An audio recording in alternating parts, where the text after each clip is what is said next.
दोस्तों, इसराइली वज़ीर-ए-आज़म नेतन्याहू अब साबिक वज़ीर-ए-आज़म हो गए। हुकूमत का तख्ता उलट गया। हम अपनी गुज़श्ता वीडियोस में नेतन्याहू की हुकूमत का तख्ता उलटने की पेशगोई कर चुके हैं, लेकिन हमारे कुछ दोस्तों का कहना था कि ये झूठ है। ये कैसे हो सकता है कि जब अमेरिका जैसी बड़ी पावर नेतन्याहू के साथ है तो इसको कौन निकाल सकता है। इसके अलावा भी कोई है जिसने ये सब कुछ किया। इस वीडियो में हम आपको बताएंगे कि नेतन्याहू को किसने और क्यों निकाला और अब इसके साथ क्या होने वाला है। आलमी ताकतों का नेतन्याहू को सज़ा देने का ऐलान। नफ्ताली बेनेट ने हलफ उठा लिया। 12 साल इक़्तिदार का खात्मा हो गया। अगला हुक्मनामा आने तक नेतन्याहू को जेल में भेज दिया जाए। नफ्ताली बेनेट और यार लैपिड के इत्तेहाद ने नेतन्याहू पर बिजलियां गिरा दी। नया वज़ीर-ए-आज़म याहू से भी ज़्यादा जालिम और मुसलमान दुश्मन है और हम मुकम्मल सबूतों के साथ आपको आगाह करेंगे। वीडियो में आगे जाकर हम नेतन्याहू को वज़ारत-ए-उज़्मा के ओहदे से हटाने में ये बताएंगे कि किसका हाथ शामिल है और जो बाइडन इस हवाले से क्या कहता है। वीडियो के आखिर में आपको बताएंगे कि नफ्ताली बेनेट की पाकिस्तान से क्या दुश्मनी है।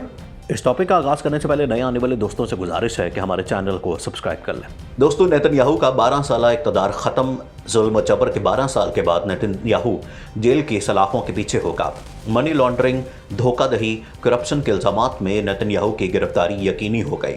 मुखालिफ जमातों ने मखलूत हुकूमत बना ली। नफ्ताली बेनेट ने नए वज़ीर-ए-आज़म का हलफ उठा लिया।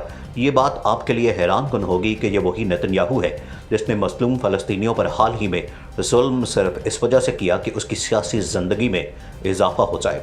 तो अब ऐसा कौन आ गया है जिसने नेतन्याहू को ओहदे से हटा दिया।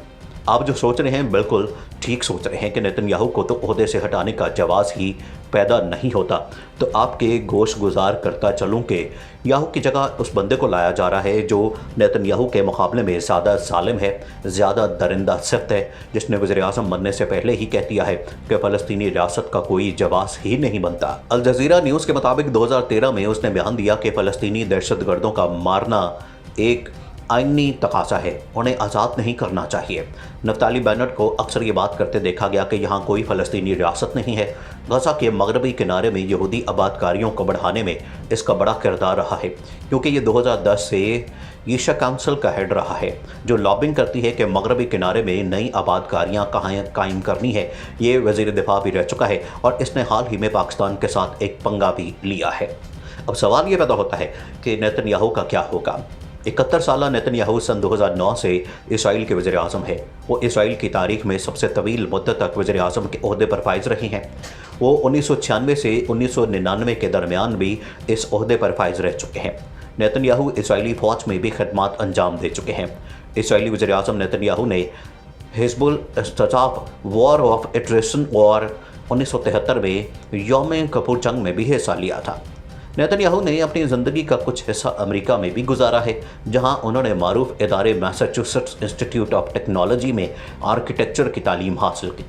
ईरान के हवाले से नेतन्याहू का रवैया इंतहाई सख्तगीर है और वो तेहरान की जौहरी सरगर्मियों के लिए उसकी अक्सर नुक्ताचीनी करते रहे हैं। उन्होंने फ़लस्तीनी अवाम के लिए अलहदा रियासत के आइडिया को भी मुस्तरद कर दिया है। नेतन्याहू को रिश्वतखोरी, एतमाद चिकनी और धोखाधड़ी के इल्ज़ामात के तहत मुकदमात का भी सामना है।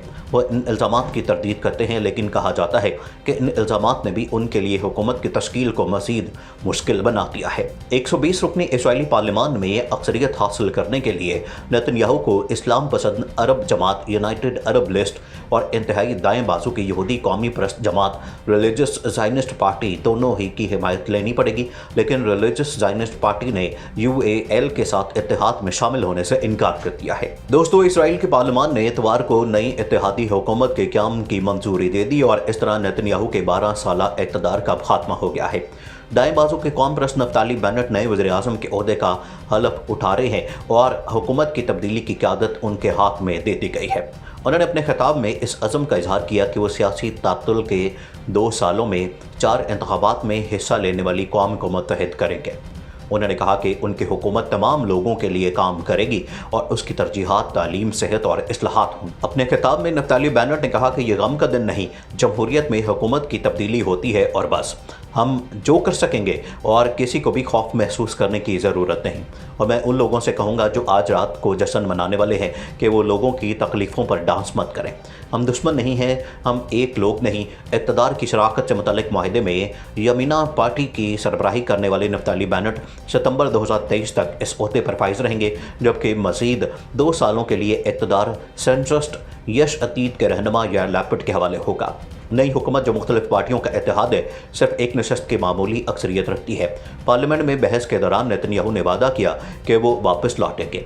उन्होंने वोट के अमल के बाद नफ्ताली बेनेट से हाथ मिलाया। दूसरी जानिब फ़लस्तीनियों के नुमाइंदों ने नई हुकूमत को मुस्तरद कर दिया है। दोस्तों, फ़लस्तीन के सदर महमूद अब्बास के तर्जुमान ने कहा कि ये इसराइल का अंदरूनी मामला है। हमारा मौक़िफ़ हमेशा से वाज़ेह रहा है कि हम क्या चाहते हैं। 1967 में यरूशलेम के दारुल हुकूमत की हैसियत से सरहदों पर वाक़ई फ़लस्तीनी रियासत हो।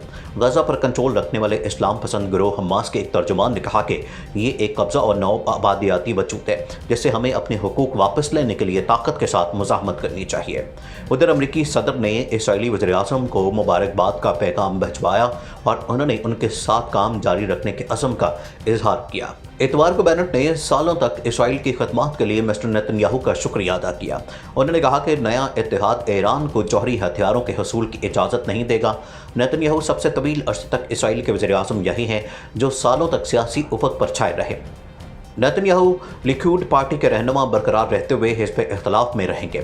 उन्होंने पहले मुमकिन हुकूमत को फ्रॉड और एक ख़तरनाक इत्तेहाद करार देते हुए बहुत जल्द इसे ख़त्म करने के अज़्म का इज़हार किया। इसी असना में उनके खिलाफ रिश्वत, धोखाधड़ी और एतमाद को नुकसान पहुँचाने के इल्ज़ामात का मुकदमा जारी है। आपको बताते चाहें कि नफ्ताली बेनेट पहले ही पाकिस्तान की दुश्मनी में अंधा है। उसने हालिया फ़लस्तीन की कशीदगी में एक वीडियो शेयर की। बेनेट ने अपने यूट्यूब और फेसबुक पर एक वीडियो बयान में मारूफ अमरीकी सेलिब्रिटीज़ जॉन ओलिवर और ट्रेवर नोआ को जवाब देते हुए कहा कि हमारे वक्त के उन फ़िलासफ़र्स ने इसराइल पर सख्त तनकीद की है कि वो आम शहरियों को मारता है। 4 बच्चों के बाप और इसराइल के साबिक़ वज़ीर दिफ़ा में बताना चाहते थे कि मासूम बच्चे और शहरी कैसे उस जंग का निशाना बनते हैं। दोस्तों, इसराइल के साबिक़ वज़ीर दिफ़ा नफ्ताली बेनेट ने इल्ज़ाम लगाया कि आपने शिफा हॉस्पिटल के बारे में सुना होगा। ये गज़ा में सबसे बड़ा मेडिकल कॉम्प्लेक्स है, लेकिन उसी हस्पताल के अंदर हमास का हेडक्वार्टर मौजूद है, जहाँ से वो इसराइल के ख़िलाफ़ कार्रवाइयाँ करते हैं। मगर यहाँ वो जिस हस्पताल की तस्वीर दिखाते हैं वो इस्लामाबाद के इलाके H8 में वाक़ शिफा हॉस्पिटल है, जिसकी तस्वीर देखी जा सकती है। शिफा हॉस्पिटल के बारे में उसकी ऑफिशियल वेबसाइट से मज़ीद तफसीलात देखी जा सकती है। और डटाई का ये आलम है कि उसने अभी तक अपनी ट्वीट डिलीट नहीं की, यूट्यूब से वीडियो नहीं हटाई, बावजूद इसके कि उसने गलत बयानी की है। पाकिस्तान के एहतजाज के बावजूद उसने ट्वीट नहीं हटाई। नाज़रीन, मज़ीद ऐसी वीडियोस देखने के लिए हमारा यूट्यूब चैनल सब्सक्राइब कर लें।